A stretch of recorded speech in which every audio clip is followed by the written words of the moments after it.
Hi friends, welcome to Lakshmiraj cooking and blogs. ఈరోజు నేనైతే మిర్చి బజ్జీ చేయబోతున్నాను. దానికోసం కావాల్సిన పదార్థాలు ఇవన్నీ: మిర్చిని ముక్కలు కట్ చేసి మధ్యలోకి చీరుకొని గింజలన్నీ తీసేసి, ఒక 2 టేబుల్ స్పూన్ల శనగపిండి, 1 టేబుల్ స్పూన్ వాము, కొద్దిగా ఉప్పు మిక్సీ పట్టుకొని వాటి మధ్యలో పెట్టాలి.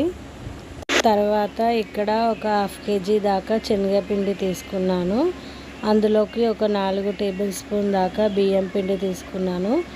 తర్వాత కొద్దిగా కారం, ఉప్పు, ధనియాల పొడి, కొద్దిగా పసుపు, కొంచెం సోడా, కొంచెం వాము తీసుకొని ఇవన్నీ పిండిలో వేసుకొని బాగా కలుపుకోవాలి. పిండిలో ఉండలాంటివి ఏమీ లేకుండా ఉంటుంది.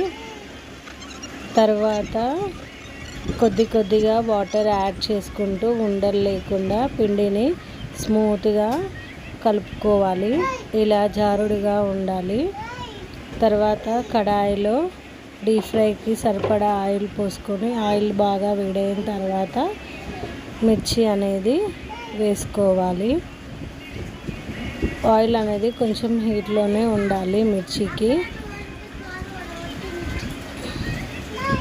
చూసారా మిర్చీలు అనేది ఎంత బాగా వచ్చాయో, క్రిస్పీగా రెడీ అయిపోతుంది. ఈ వీడియో కనుక నచ్చినట్టయితే మా ఛానల్ని సబ్స్క్రైబ్ చేయండి. ఓకేనా? బాయ్.